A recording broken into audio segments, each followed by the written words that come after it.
The Call of Cthulhu, written by H.P. Lovecraft. Part 1. The Horror in Clay.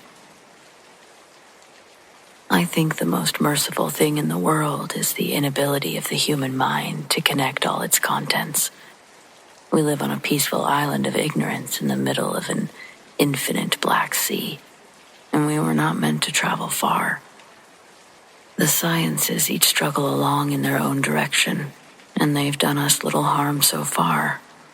But someday, they will uncover terrifying aspects of reality and reveal our fragile position within it. We will either go crazy from the knowledge or flee into the safety of a new dark age.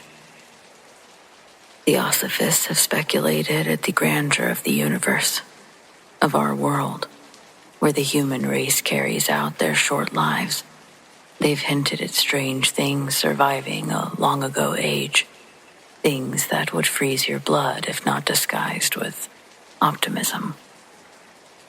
Yet they were not the ones who showed me a glimpse into a forbidden age that chills me to think of and maddens me to dream of.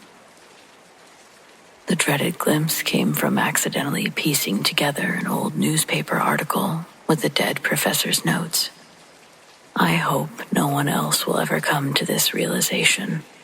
If I survive, I'll never share a word of this hideous knowledge. I believe the professor also intended to keep the information a secret. He probably would have destroyed his notes had he not died so suddenly.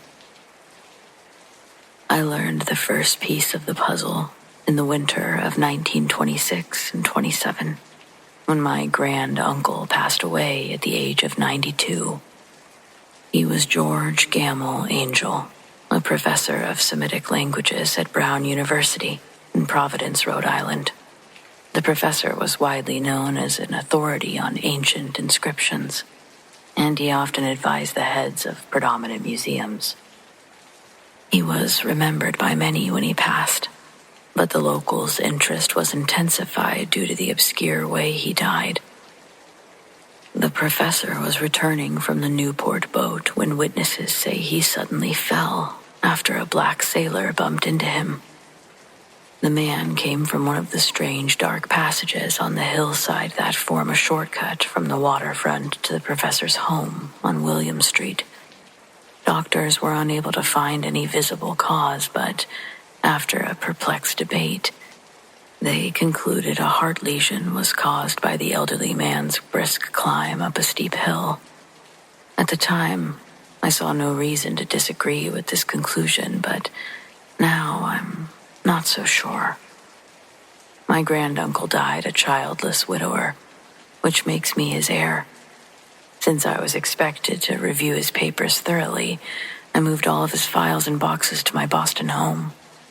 Many of the materials will be published in the American Archaeological Society, but there was one box that I found exceedingly curious, and I felt strongly averse to sharing its contents with anyone. It was locked, and I did not find the key until examining the ring my uncle always carried. Once open, I discovered another locked barrier. What could be the meaning behind the odd clay sculpture, obscure notes, and random articles? Had my uncle become gullible in his later years, I decided to find the eccentric sculptor who preyed on the old man's peace of mind. The sculpture was a rough rectangle, obviously modern, less than an inch thick and 5 by 6 inches in area. However, its design was far more modern. Although there are many wild, unusual hieroglyphs, they do not recreate the cryptic regularity usually seen in prehistoric writings.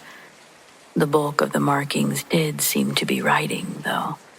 Despite being similar with my uncle's papers, I failed to recognize the language or what it could be affiliated with. Above these hieroglyphics was a clearly important figure. Though the design was rough and unclear, it was a monster that only a sick mind could imagine.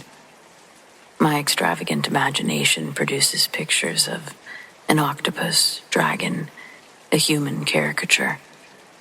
A pulpy, tentacled head sat atop a grotesque, scaled body with rudimentary wings.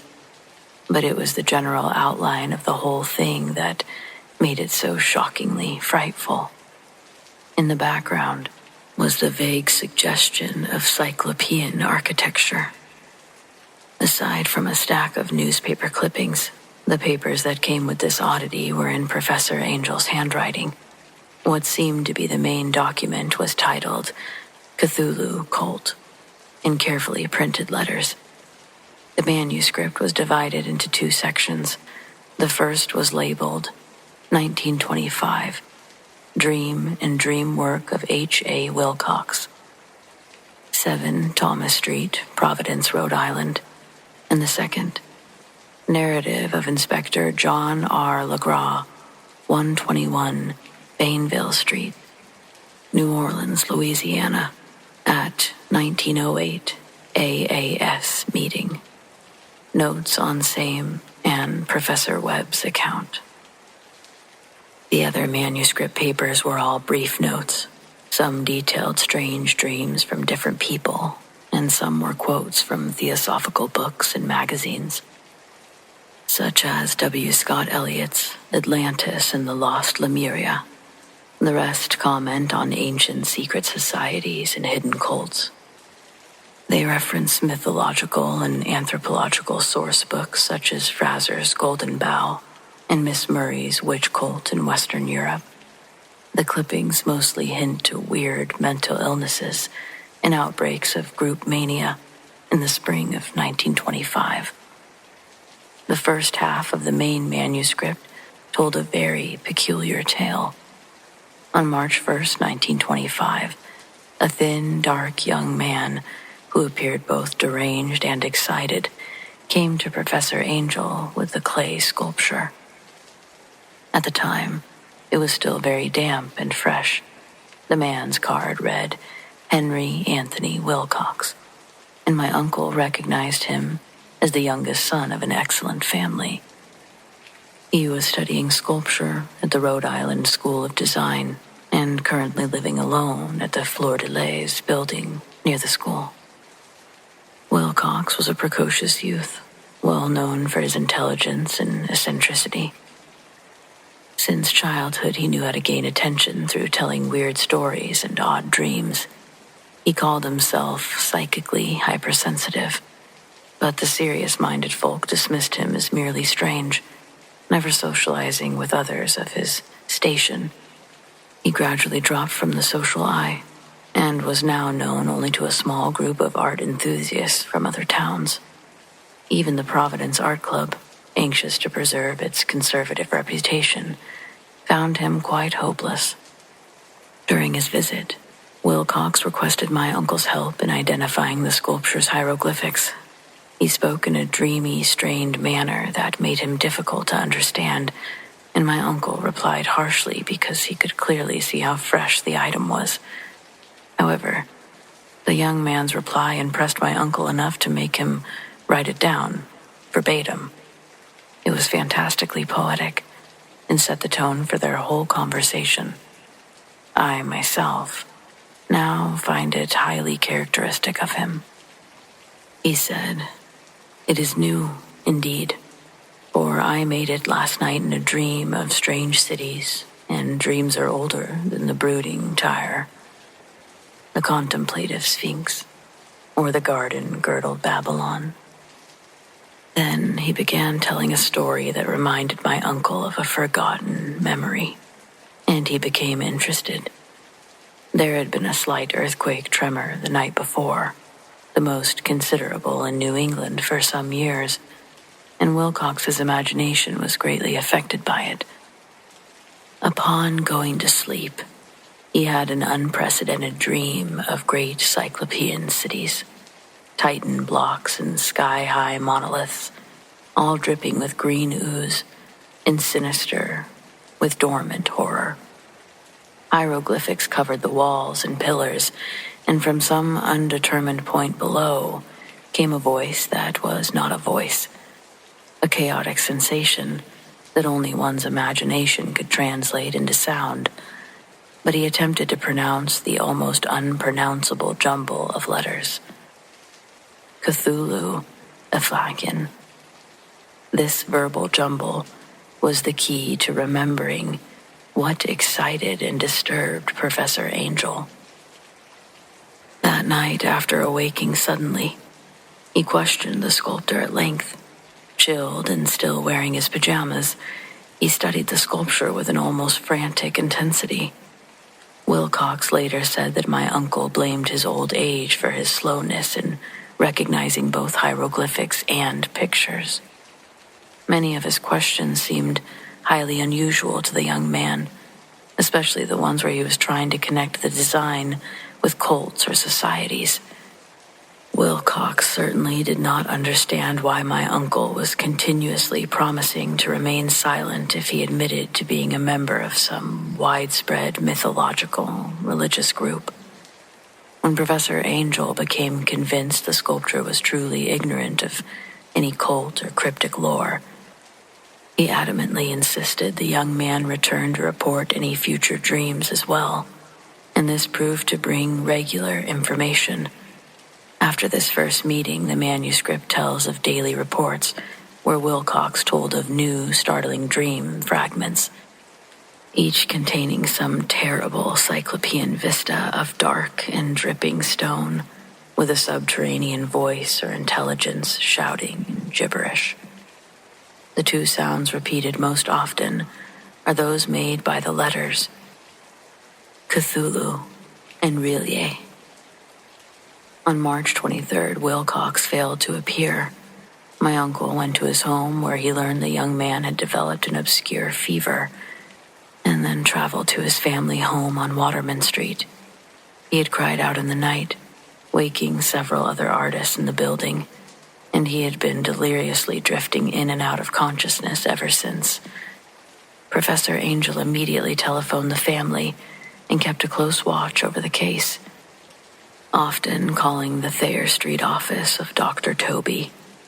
Wilcox's feverish mind was apparently dwelling on strange things, and the doctor shuddered as he spoke of them.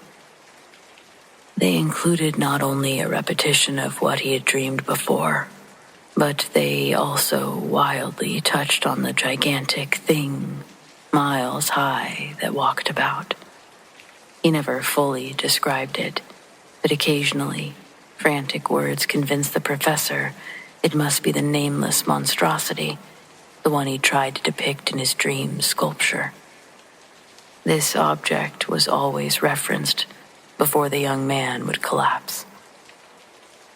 His temperature was not that high, but his condition as a whole suggested a true fever rather than a mental disorder. On April 2nd at 3 p.m., all traces of Wilcox's illness suddenly vanished. He sat upright, astonished to find himself at home, and he was completely ignorant of anything that happened in his dreams or reality since the night of March 22nd. After being pronounced well by the doctor 3 days later, he returned home. But he was of no further use to Professor Angel. The strange dreams had completely vanished with his recovery, and after a week of recording pointless details, my uncle stopped writing them down. The first part of the manuscript ended here, but there were references of scattered notes that gave me much to think about. So much, in fact, that the only reason I still distrusted the artist was because of my own skepticism. The notes described various other people's dreams during the same period as Wilcox's. My uncle questioned each of them at length and asked for nightly reports of their dreams, along with the dates of any notable visions. The reactions to his requests varied, but he received more responses than any ordinary man could handle without a secretary. He did not save the original correspondence, but his notes formed a thorough account. The average people of society, New England's salt-of-the-earth types, gave an almost completely negative response. Scattered cases of formless, uneasy dreams appeared here and there, but always during the period of Wilcox's delirium. Scientific men were much the same, though 4 vaguely described glimpses of strange landscapes, and in one case, a dread of something abnormal. The real answers came from artists and poets, and had they been able to compare notes, panic would surely have ensued. Lacking their original letters, I half suspected my uncle asked leading questions, or edited the correspondences to match what he was determined to see. This is why I continued to feel Wilcox was somehow aware of my uncle's information, and only trying to fool the veteran scientists. Yet the responses from artists told a disturbing story. From February 28th to April 2nd, a large portion of them dreamed very bizarre things, the intensity of which grew immeasurably during Wilcox's delirium. Over a fourth of those reported scenes and sounds were not unlike the ones Wilcox described. Some confessed an intense fear of the gigantic, nameless thing at the end. One case, which the note describes with emphasis, was very sad. The subject was a widely known architect with some inclinations toward the occult. He went violently insane on the day of Wilcox's seizure, and he died several months later, after incessantly screaming to be saved from an escaped hell demon. Had my uncle referred to these cases by name instead of number, I would have tried to speak to the witnesses myself. As it was, I only found a few, but they all reviewed the notes in full. I have often wondered if each of the professor's subjects were as puzzled by his questions as these few were. It is good that no explanation will ever reach them. The newspaper clippings mention cases of panic, mania, eccentricity during that time frame. Professor Angel must have used a paper cutter, for there was a tremendous number of articles from around the world. There was a night suicide in London, where a lone sleeper jumped from a window after a shocking cry. A ranting letter to a South American paper claimed that a fanatic dreamed of a horrible future. A letter from California describes a theosophist colony that wears white robes for some glorious fulfillment that never arrives. Items from India speak of serious native unrest toward the end of March. Voodoo orgies multiply in Haiti. The African outposts report ominous whispers. American officers in the Philippines find certain tribes bothersome, and New York policemen are mobbed by hysterical Levantins on the night of March 22nd and 23rd. Western Ireland is full of wild rumors, and a fantastic painter named Ardas Monet hangs a blasphemous dream landscape in the Paris Spring Salon of 1926. There are numerous troubles in insane asylums. Only a miracle could have stopped the medical community from noting strange similarities and coming to their own mystified conclusions. All told, it is a weird bunch of clippings. I can hardly imagine what line of thought caused me to set them aside, but I was still convinced Wilcox knew more than he claimed.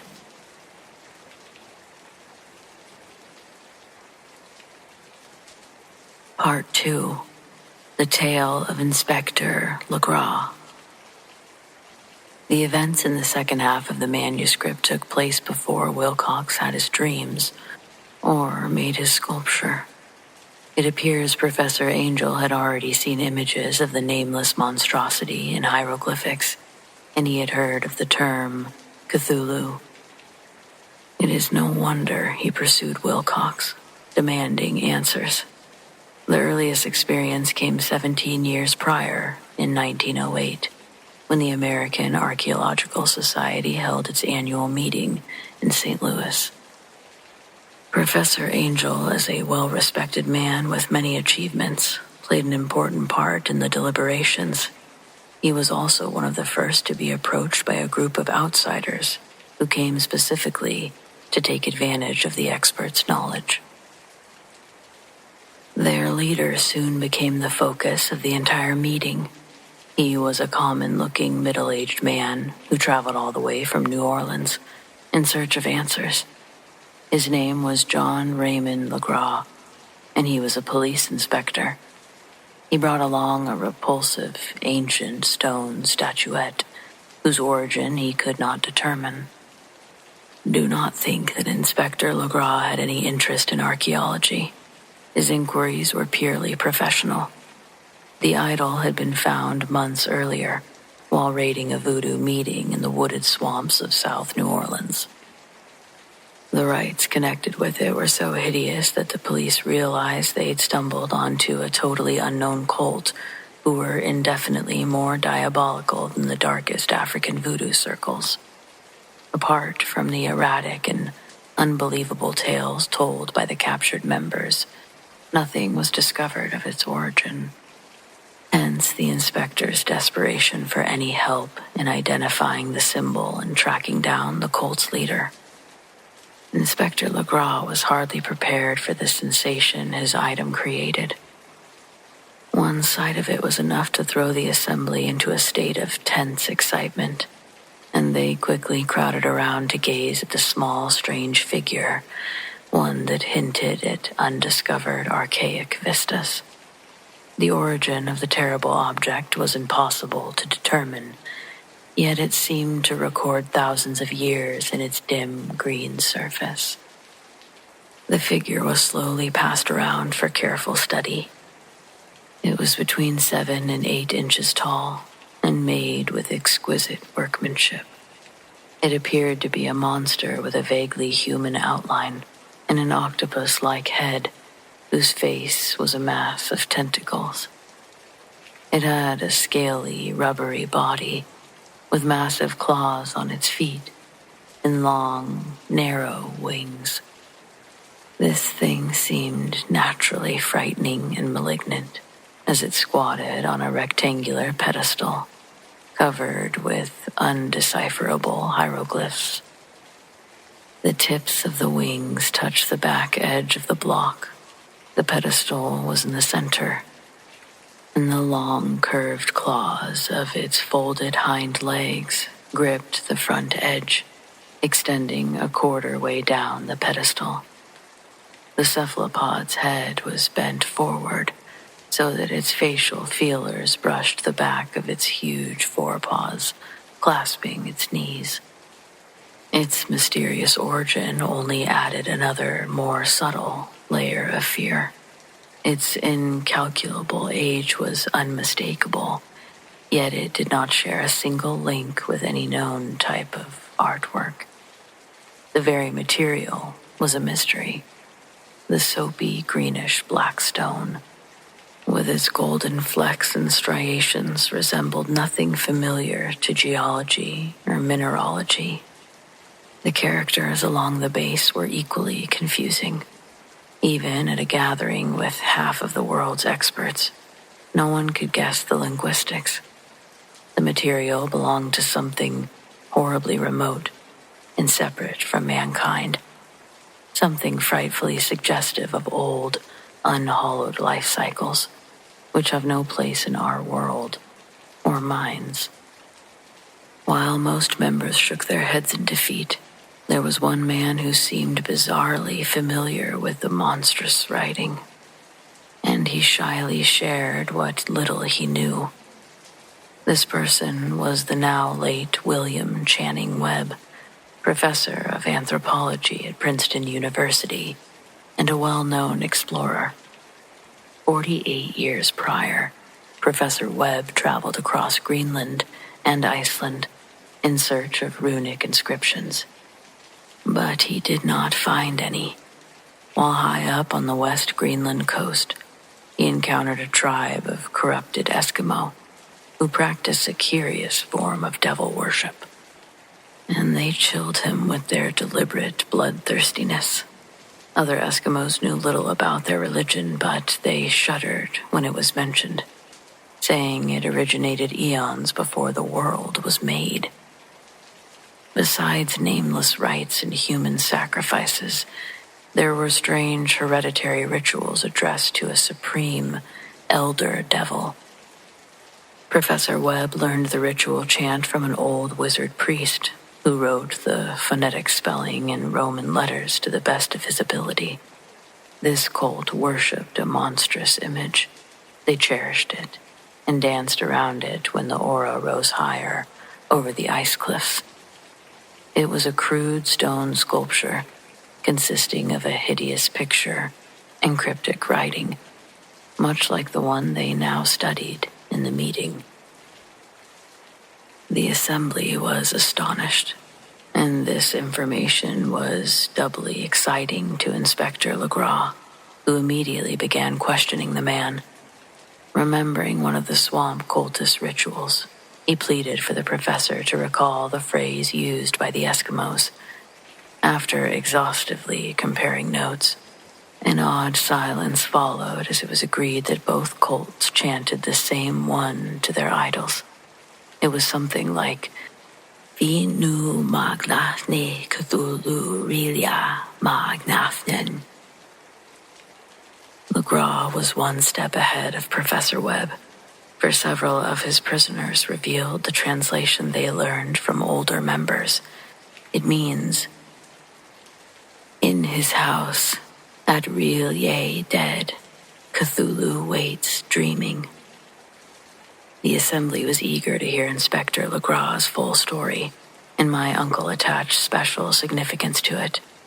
On November 1st, 1907, the New Orleans police received a frantic message from the swamp county to the south. The squatters there were mostly primitive but good-natured. They were terrified, though, of something that came over them in the night.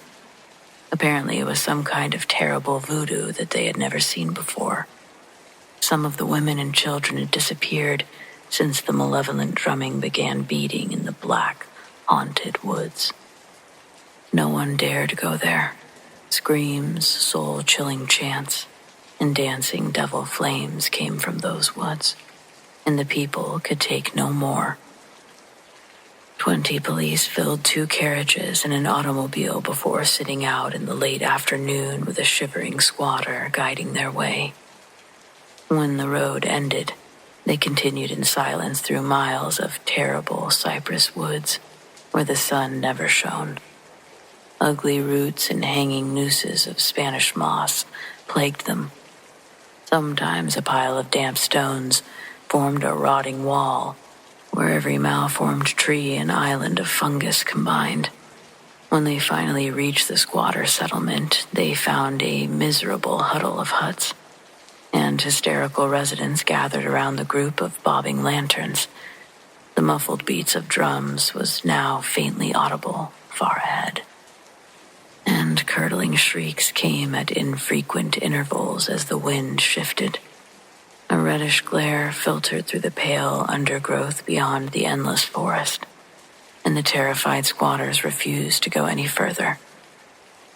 Inspector Legras and his 19 colleagues continued into the black arcade of horror without a guide. The area the police entered was one of evil reputation, formerly untraveled by white men. There were legends of a hidden lake, unseen by mortal eyes, that was said to be home to a huge, formless, white, pulpous thing with glowing eyes. Squatters whispered that bat-winged devils flew out of the earth's inner caverns to worship it at night. They also said that it had been there since before D'Iberville, before La Salle or the Indians, even before the birds and beasts. It was a nightmare itself, and to see it was to die, but it made men dream, so they knew to keep away. The latest voodoo orgy was on the border of this loathed area. The location was bad enough, but the actual place of worship terrified the squatters more than the shocking sounds and incidents. Only poetry or madness could accurately describe the noises that Legras' men heard as they marched through the black swamp toward the red glare and muffled drums. There are sounds that only men can make, and sounds that only animals can make. It is terrible to hear one coming from the other. Furious animal and orgy sounds rose to demonic heights, with howls echoing through the dark forest, like a pestilent hellstorm. Occasionally, the less composed wails would stop and form a well-rehearsed chorus of hoarse voices chanting, Vinu magnafne Cthulhu rilia magnafnen. Having reached a spot where the trees were thinner, the men suddenly saw the spectacle. 4 of them stumbled, 1 fainted, and 2 let out frantic cries that deadened the sounds from the orgy. The Gra splashed swamp water onto the faces of the fainted men, and though they all rose, they continued to tremble in horror. They stood in an acre-wide clearing on a nearly dry, grassy island where a horde of humans twisted their naked bodies together. The pile of flesh was neighing, bellowing, and writhing near a monstrous bonfire. In the center stood an 8-foot-tall granite monolith, and on top of it sat a toxic sculpture. 10 scaffolds were placed at regular intervals to form a wide circle around the flame, and from them hung the oddly disfigured bodies of the helpless missing squatters. Inside the circle, worshippers jumped and roared in endless reverie. Whether it was his imagination or an echo, one Spaniard thought that he'd heard musical responses to the ritual from a dark spot deeper within the woods. I later met and questioned this man, Joseph D. Galvez, claimed to have heard the faint sound of giant flapping wings and to have caught a glimpse of shining eyes atop a mountainous white bulk. But I believe he's heard too much native superstition. The horrified pause of Legras's men was brief. Duty came first, though there must have been nearly 100 worshippers there. Relying on their firearms, the police plunged forward, and the resulting chaos was beyond description. Wild blows were struck, shots were fired, and escapes were made. But in the end, Legras had 47 sullen prisoners. They were forced to dress and lined up between 2 rows of policemen. 5 worshippers lay dead, and 2 severely wounded men were carried away on improvised stretchers. The horrendous sculpture was carefully removed and carried back to Legras. After a trip of intense strain and weariness, the prisoners were examined at headquarters where they all proved to be homosexual and of mixed race. Most were sailors, but the few who were African, Indian, or Portuguese descent made the diverse cult seem more in line with voodoo practices. Before too many questions were asked, it became obvious that something far deeper and older was involved. Though these worshippers were clearly ignorant, they held true to their beliefs with surprising consistency. They worshipped the great old ones from the sky. They came to our world when it was still young and lived ages before the first men. Those old ones are gone now, but they remain inside the earth, beneath the sea. Their dead bodies told secrets to the first men when they dreamed, and it was those men who formed this cult. The prisoners said that it had always existed and always would, just hidden in the distant wastes of our world, until the great priest Cthulhu is ready to rise from his dark house in his mighty city of RIPLEY. Then he'll bring the earth beneath his sway again. Someday, when the stars are ready, he will call, and the secret cult will be waiting to liberate him. Meanwhile, there was an even more sinister secret, which not even torture could extract. Mankind was not the only intelligent life on Earth. There were shapes that came out of the darkness to visit the faithful few, but these were not the great old ones. No man had ever seen the old ones. The carved idol was great Cthulhu.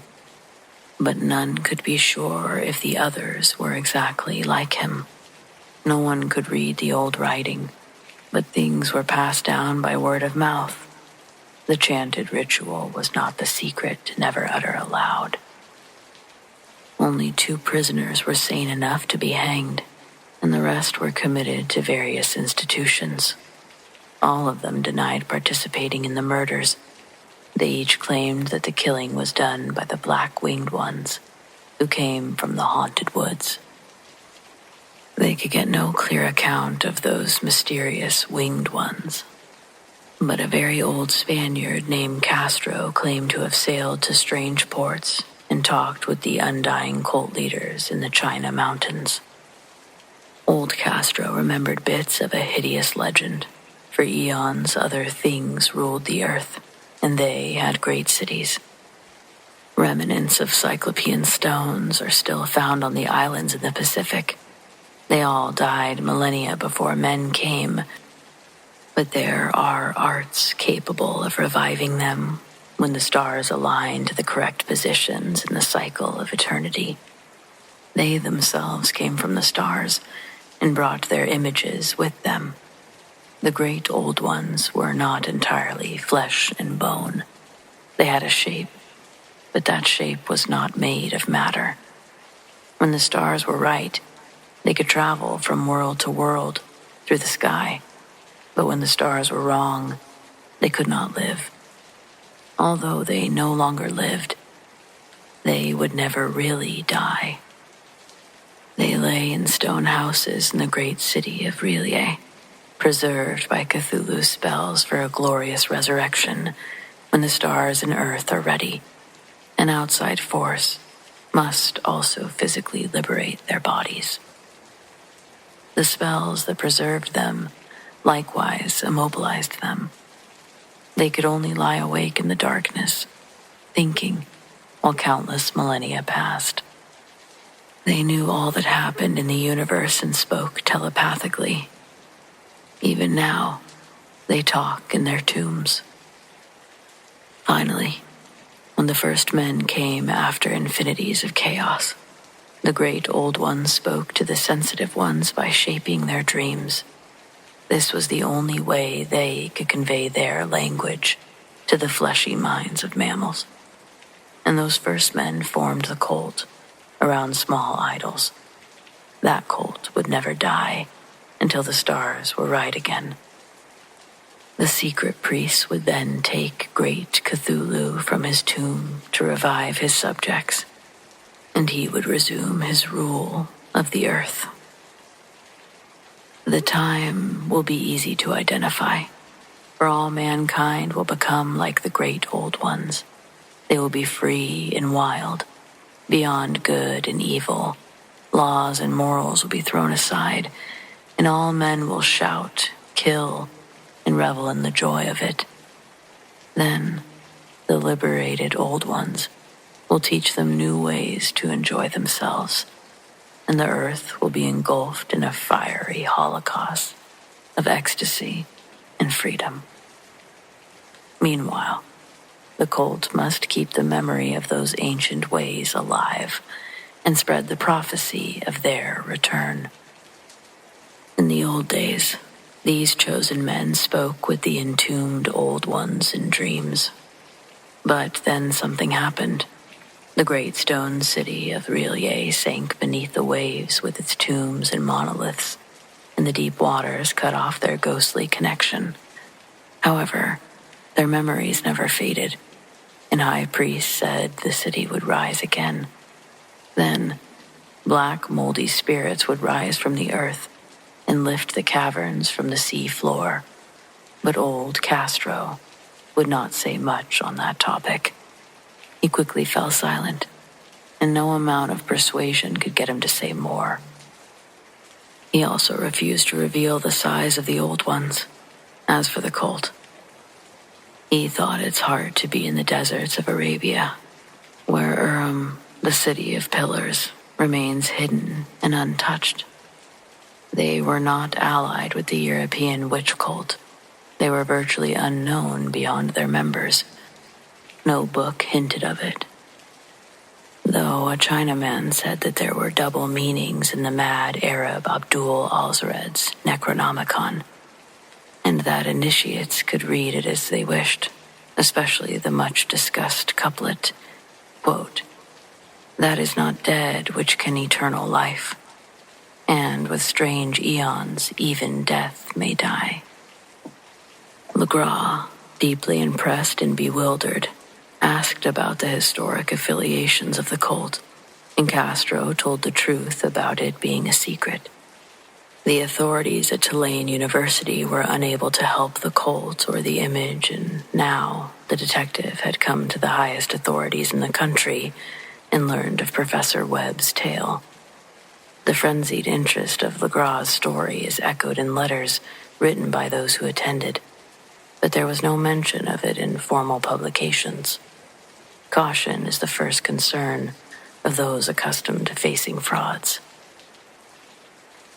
Legras loaned the image to Professor Webb for some time, but it was returned after the professor's death.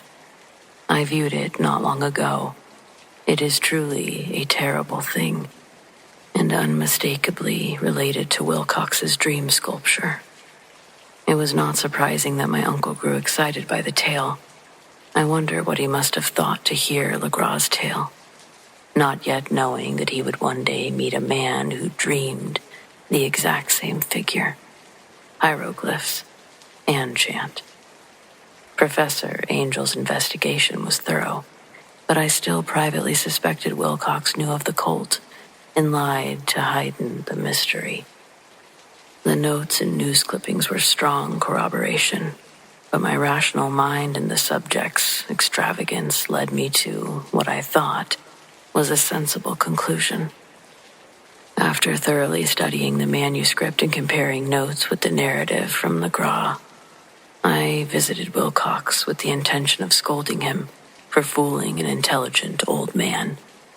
He still lived alone in the Fleur-de-Lis building on Thomas Street. It is a hideous Victorian imitation of 17th century Breton architecture, with a stucco front, and it sits on the hill among colonial houses. I found him working in his room, and I immediately conceded his genius was authentic when I saw his work scattered around. I believe he will eventually be known as one of the greats when he masters creating these nightmares and fantasies from marble rather than clay. Dark, frail, and somewhat unkept in appearance, Wilcox turned slowly at my knock and asked my business without rising.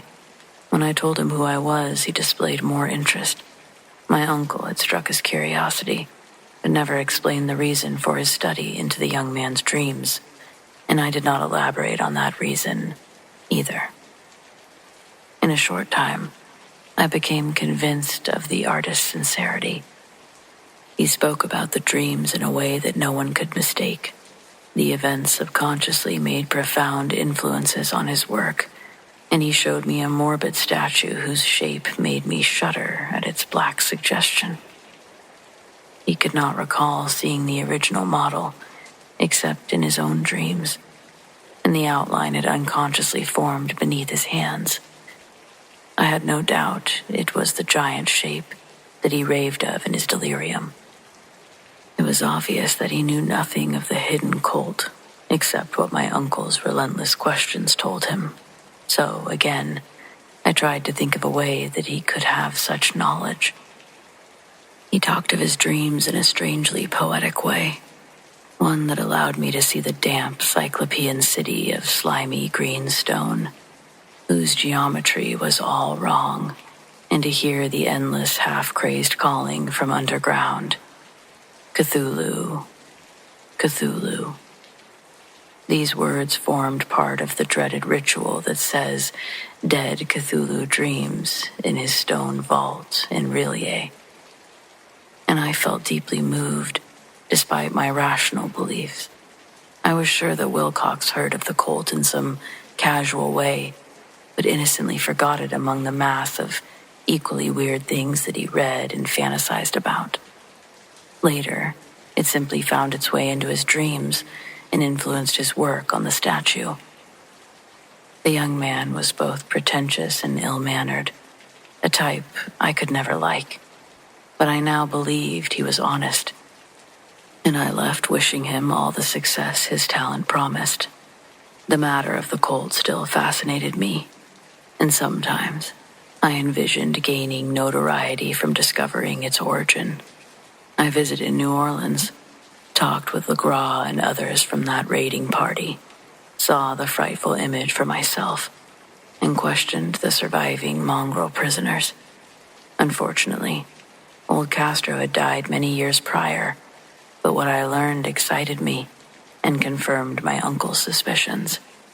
I was on the trail of a secret, ancient religion, whose discovery would make me a reputed anthropologist. One thing I now know to be a fact is that my uncle was murdered. He fell on a narrow street swarming with foreign mongrels after being pushed by a sailor. I did not forget the characteristics of the Louisiana cult members, and I would not be surprised to learn of secret killing methods with poisoned needles. It is true that LeGras and his men have been left alone, but in Norway, a sailor who saw things is dead. Is it possible that after learning the sculptor's information, my uncle's deeper inquiries were overheard? I think Professor Angel died because he knew too much, or because he was likely to learn too much. I have not decided if I will continue, for I have also learned much from this endeavor.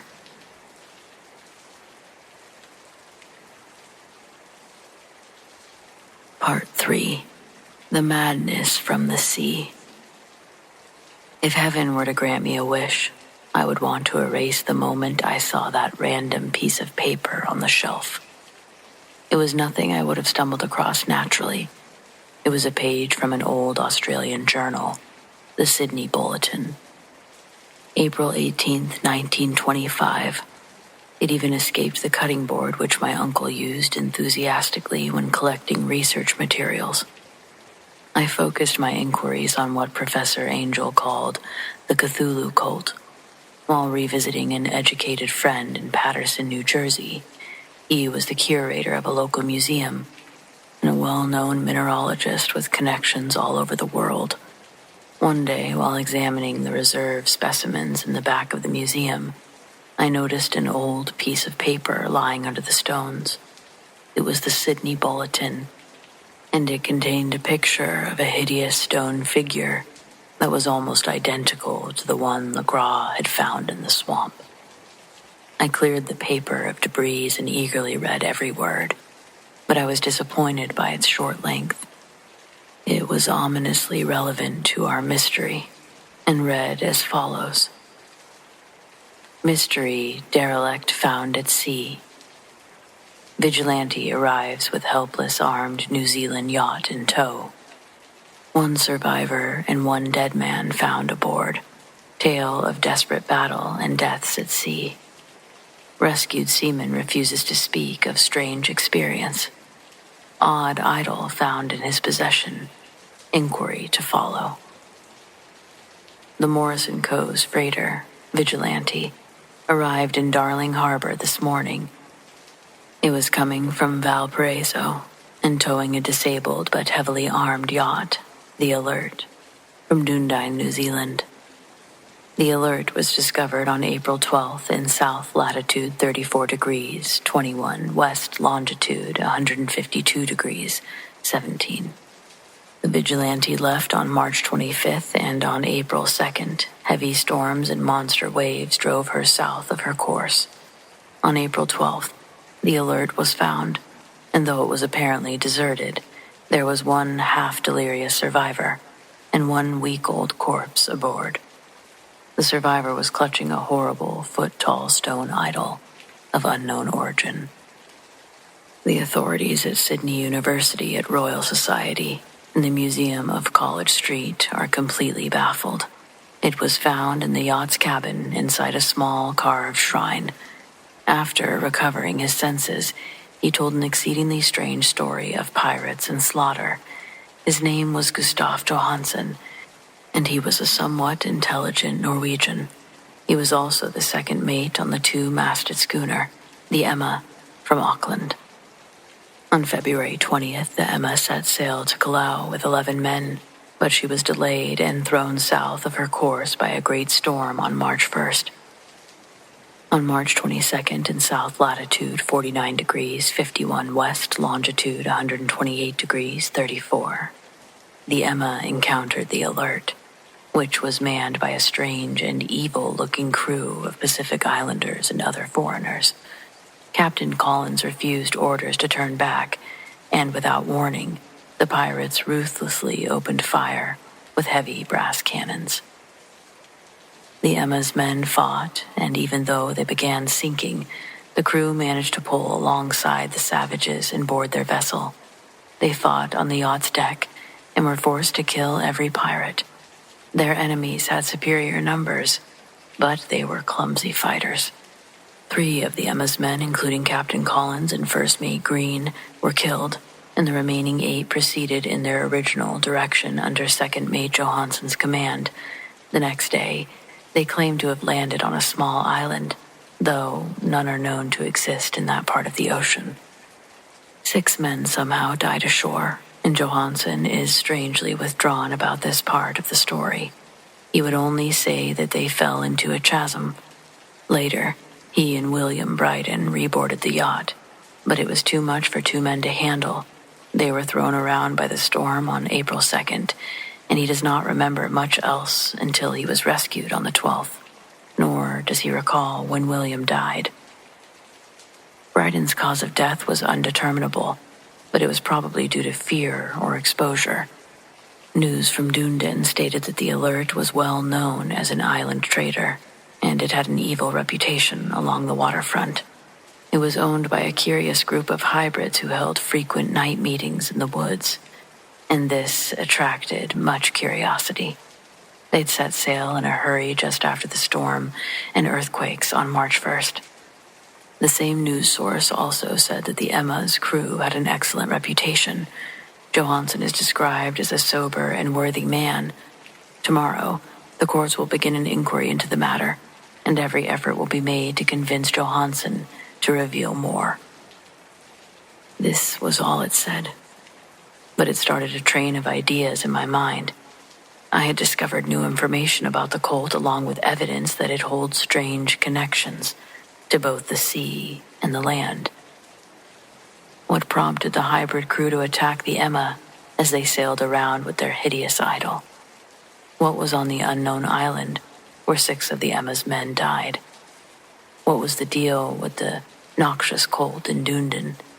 And most marvelous of all, what connection of dates gave an undeniable significance to the events carefully noted by my uncle?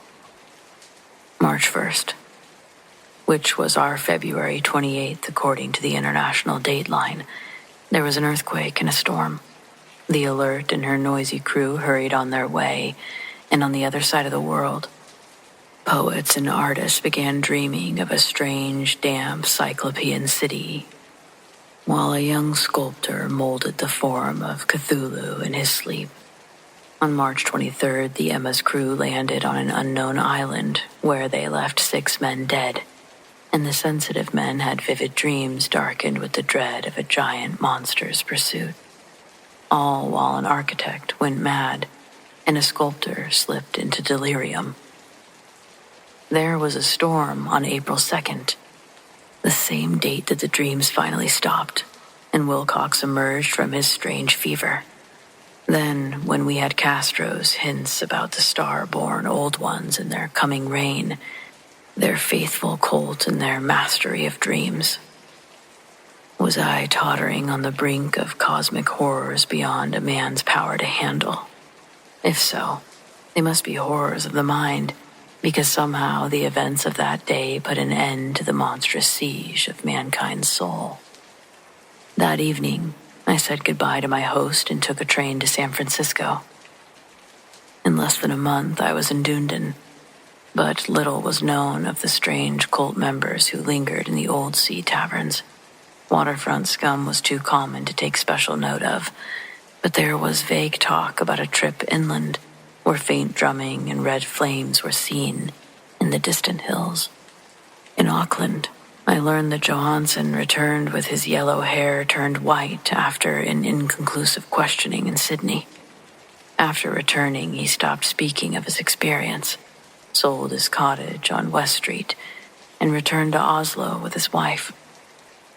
His friends were able to give me his new address, but not much more. Next, I went to Sydney, where I spoke to sailors and members of the court, but I learned nothing. I saw the alert at Circular Quay in Sydney Cove, but she had been sold onto commercial use. The crouching image with its cuttlefish head, dragon body, scaly wings, and hieroglyphed pedestal was preserved in the Hyde Park Museum. I studied it long and hard, finding it a thing of exquisite workmanship and mysterious, unearthly material, which I also noticed about Legras' smaller specimen. The curator said geologists thought of it as a monstrous puzzle. They vowed that there were no other rocks like it. I shuddered, thinking of what old Castro told Legras about the primal great ones. They came from the stars and brought their images with them.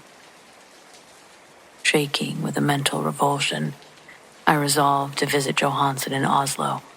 To reach London was a long journey, but one autumn day, I finally landed at the wharves in the shadow of Egberg. Johansen's address lay in Old Town of King Harald Harada, which kept the name Oslo alive during the centuries when the greater city masqueraded as Christina. I took a taxi, and with a racing heart, I knocked on the door of an ancient building. A sad-faced woman in black answered the door, and I was stung with disappointment to learn Gustav Johansen was dead. The events at sea had broken him. His wife knew no more than the public, but he left a long manuscript of technical matters, written in English to protect them from casual readers. While walking through a narrow lane near Gothenburg dock, a bundle of papers fell from an attic window and knocked Johansen down. 2 Indian sailors immediately helped him up, but he collapsed shortly after and died before the ambulance arrived. Doctors found no conclusive cause of death and blamed it on heart trouble. I felt a gnawing, dark terror that will never leave me until I too am dead, accidentally or otherwise. I managed to convince the widow to give me her husband's manuscript, and I began reading it on the London boat.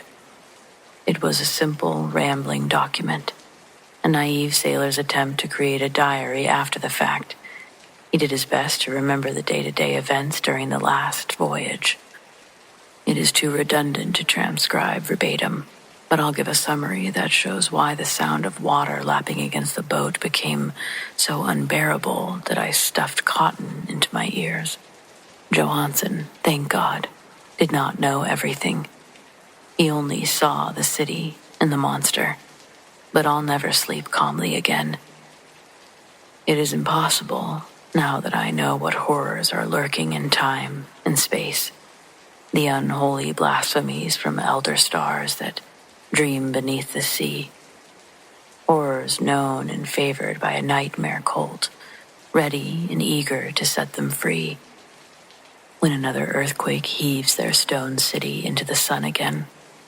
Johansen's voyage began just as he told the authorities. The Emma cleared Auckland on February 20th, and it felt the earthquake's resulting storm in full force, which must have freed the horrors from the bottom of the sea. Once more under control, the ship made good progress until being held up by the alert on March 22nd. I could feel the man's regret as he wrote of her bombardment and shrinking. His words expressed significant fear of the alert's crew. There was a particularly abominable quality about them that made their destruction seem almost like a duty. Driven ahead in their captured yacht, the men saw a great stone pillar sticking out of the sea, and at south latitude 47 degrees, west longitude 126 degrees, they came upon a coastline of mud. ooze, and weedy cyclopean masonry, which could only be Earth's supreme terror. The corpse city of Rillier, built eons ago by the loathsome shapes that seeped down from the stars. There lay great Cthulhu and his hordes, hidden in their green, slimy vaults, and after countless cycles, he was finally sending fearful thoughts to the dreams of the sensitive. He was calling the faithful to come on a pilgrimage of liberation and restoration. Johansen didn't suspect any of this, but God knows he saw enough. A single mountaintop, the hideous monolith-crowned citadel where the great Cthulhu was buried, emerged from the waters. When I think of the extent of all that might be brooding down there, I almost want to kill myself. Johansen and his men were in awe of the Babylon's cosmic majesty, at the unbelievable size of its green stone blocks, the dizzying height of its carved monolith, and of how they matched the shrine found on the alert. They must have instinctively known it was not of our world. Without knowing what futurism is, Johansen achieved something very close to it when he spoke of the city. Instead of describing a definite structure of building, he dwelled on broad impressions of the vast angles and stone surfaces too great to belong to anything from Earth. I mention his description of the angles because it references something Wilcox said of his dreams. He said the geometry of the place he saw was abnormal and suggestive of dimensions separate from ours. Now, an uneducated seaman felt the same thing while gazing at the terrible reality. Johansen and his men landed at a slop mudbank on this monstrous acropolis and clambered over slippery, oozing blocks. The sun seemed distorted when viewed through the polarizing stench welling up from the sea-soaked perversion. A second glance at the elusive angles of carved rock showed concavity after the first showed convexity. A fright came over the explorers before anything more definite was seen. Each man would have fled had he not feared the scorn of the others. Instead, they half-heartedly searched for souvenirs. It was the Portuguese, Rodriguez, who climbed up the monolith foot and shouted that he found something. The rest followed and looked curiously at the immense carved door with the familiar, monstrous imagery. It was like a great barn door. They felt like it was a door because of the ordnate top, the threshold, and jambs around it. But they could not decide whether it lay flat like a trapdoor or slantwise like an outside cellar door. As Wilcox would have said, the geometry of the place was all wrong. One could not even be sure if the ground was horizontal, which made the relative position of everything else questionable. Bryden pushed at the stone in several places without result. Donovan delicately felt around the edges, pressing each point separately as he went.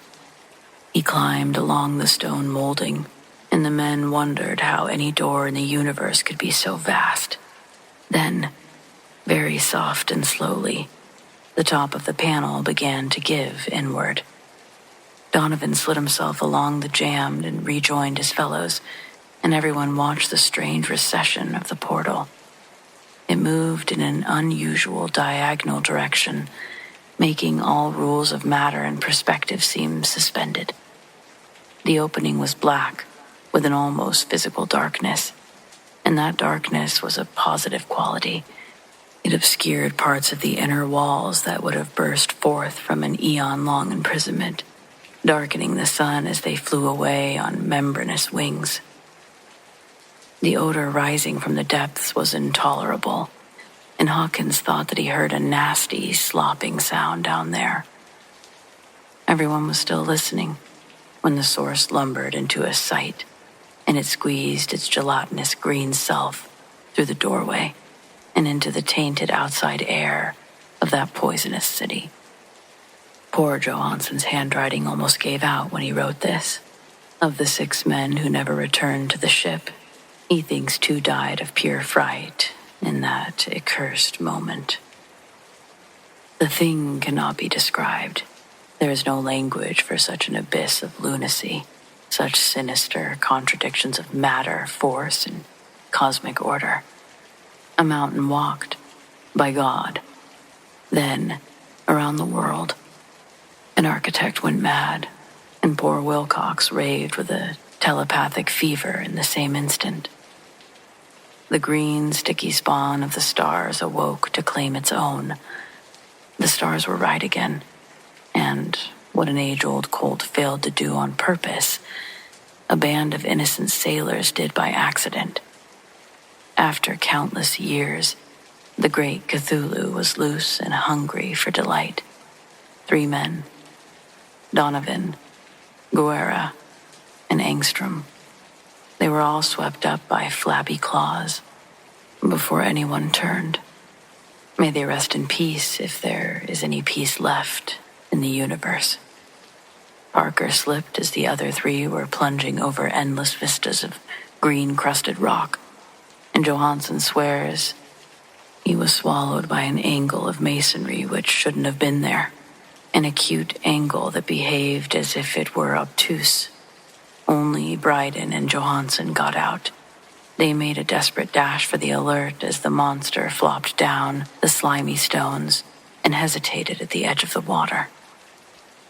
The steam had not gone down entirely, but it only took a few moments of feverish rushing to get the alert underway. Slowly, among the horrors of that indescribable scene, she began to churn the lethal waters while the Titan drooled and babbled like Polypheme, cursing the fleeting ship of Odysseus. Then, bolder than the storied Cyclops, great Cthulhu slid into the water and began chasing them with vast strokes. Bryden looked back and went mad. He began laughing shrilly, and he continued laughing at odd intervals until he died. Johansson had not given up yet. Knowing the thing could overtake the alert until the steam reached full speed, he tried something desperate. Setting the engine for full speed, he ran onto the deck and reversed the wheel. The noisy waters began to violently swirl and foam, and as the steam mounted higher, the brave Norwegian drove his vessel straight toward the pursuing monster that rose above the froth, like the stern of a demon galleon. The awful squid's writhing feelers nearly reached the bowsprit of the sturdy yacht, but Johansson drove on relentlessly, straight through it. There was a bursting of slushy nastiness, a stench of 1,000 graves, a sound that the writer could not put on paper, and in an instant, the ship was fouled with an acrid, blinding green cloud. Then there was only a venomous seething at the back of the ship, where God and heaven, the scattered pieces of the nameless sky spawn, were forming, reforming, into its hateful original shape as the alert widened its distance. After that, Johansson only brooded over the idol and kept himself and the laughing maniac fed. He did not try to navigate anymore. The previous experience had taken something from his soul. Then came the storm on April 2nd, and his mind became clouded. There's a sense of whirling through the liquid gulfs of infinity, of dizzying rides through reeling universes on a comet's tail, and of hysterical plunges from the pit to the moon and back again. They are made livelier by a loud, laughing chorus of distorted elder gods and green, bat-winged imps of Tartarus. Then Johansson faced the vigilante, the courts, the streets of Dunedin, and the long voyage home to his old house by the Edberg. He knew that he could not tell the truth. People would think he was crazy. Instead, he wrote it down, but his wife could never know. Death would be a gift if it could blot out his memories. That was the document I read. And now I've placed it in the box with the sculpture and Professor Angel's papers.